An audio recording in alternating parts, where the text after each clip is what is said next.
Everyone, this is Daniel, and I'm going to be giving you words that are going against false prophets. Now, as you can know, that there are false prophets today, and they're always on the rise since the very beginning of Christianity. Now, basically, false prophets are still on the rise today, and they always are, and they always will be. Now, I will be giving you a name of maybe an unpopular one. Now, if they I'll be giving you a specific name, but some sort of doomsday people. Most of these people are like false prophets, and they don't care about they don't really care about people's lives. They just care about teaching to scare people or something like that. When maybe there's false prophets that just don't care about the Bible very much, so they predict the dates. They always do things with dates, and I don't like doing that. I know that soon we're gonna have catastrophe, but I don't know when. It seems like the first chain of events has lasted like 100 years, and I don't know when the Christianities will fall. But I did have a dream that one day I will be beheaded, but that was just, I don't know, some time ago. It was kind of specific on what would happen, but not at all specific of when it will happen. I know that I know what technology it is. I don't know what technology it was or it is going to be, but I'm pretty sure that we'll be beheaded not by guillotines, but by beheaded by an actual axe or some sort of axe thing. Now, I'm pretty sure we'll also be burned alive because, the thing with the witchcraft thing, people seem to have misplaced by burning people alive with witchcraft, which people used to stone them to death or hang them, but they didn't burn them. That was just a popular witchcraft thing that people did about witchcraft, and they just wanted to scare people for what Salem, Massachusetts was, so that they could get Salem, Massachusetts to obey Satanism. Now, that's what's going on today.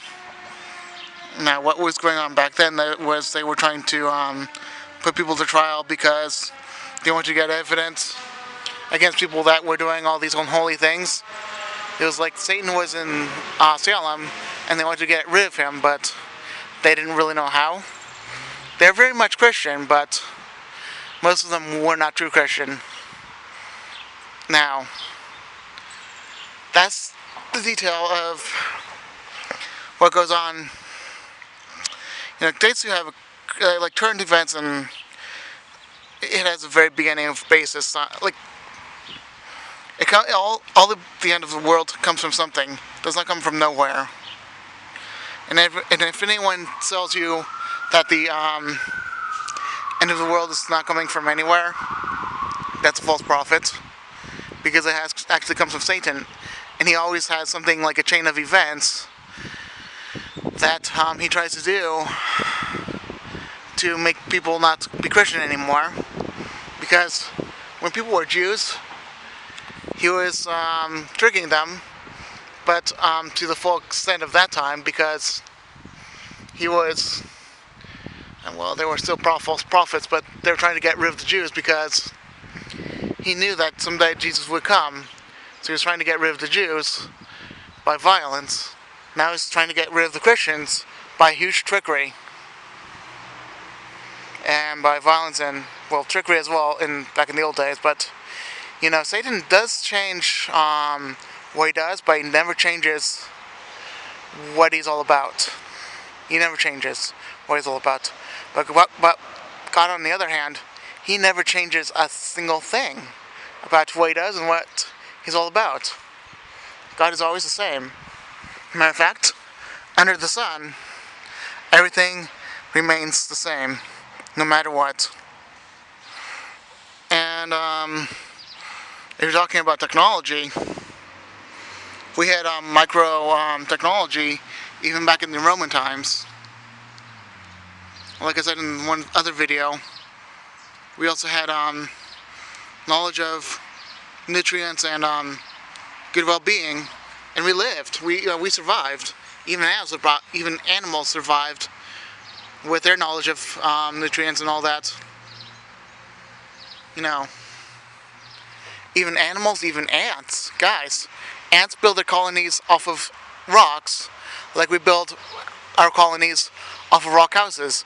Ants more impressive because they can make bigger colonies and bigger castles and bigger cities. We just don't have that technology like ants do, but they don't have their technology like we do. So if you're thinking, oh, this is a new change, if they say this is a new change, this is not a true prophet. That's a false prophet. Now, a person that speaks revelations, that is a person that is seriously trying not to mess up, because those people,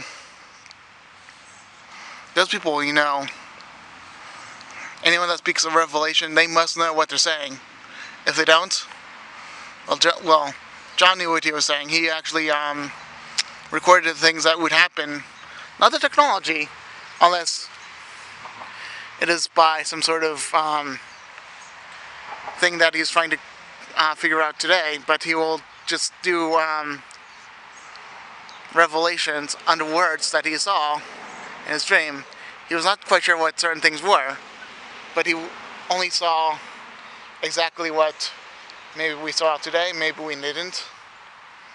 Guys, a lot of the technology we had back then was different, but it was kind of the same. Ants, like I said, certain ants built towers. Just look it up. I'll just look up African ant colonies and Australian ant colony towers, and you'll know that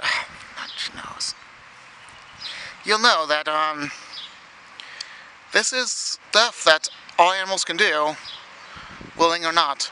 Like fox have their burrows, birds have their nests, bears have their burrows, all that stuff, and even mosquitoes. They have needles as their body, and they know where the blood veins are, like the doctors do. That's kind of funny, isn't it? That mosquitoes know where the blood veins are, and like the doctors do. And horned beetle. Some of the beetles actually build certain balls of, elephant stuff and other animal stuff, and they build a ball to impress the other beetle. And then there's the penguins that build rocks build stuff out of rocks. I don't know what, maybe a nest. Then there's doves that build their nests on the rocks. They're pretty secure. And squirrels. Squirrels can build their nests in the trees. Same with birds. It's pretty amazing. And deer can actually make beds. It's pretty interesting, isn't it? Like I said, nothing is different on the earth. Nothing is. And the way we cook things, well, I don't know how other animals will cook things, but maybe, I don't know. We have always invented fire since the beginning of time, so anything with a microwave is like fire. And radio waves, I think they were always a thing on the earth, and we didn't even know anything about it, but it really is just part of the devil, I think. Just radio waves, I think, yeah. Then there was always electricity. There's the electric eel that can create the electricity on very mysterious ways. And there's also the devil that cometh in electricity, and God cometh in fire. And now let's go back to the end time. How long is this? Oh. Let me just end it right now so we have enough time. So I'll do the how can we know that's already the end times on part 2, and what's going to end, how we can tell when the world's going to end, how we can tell that the world's going to end very soon at part 2, okay? Bye.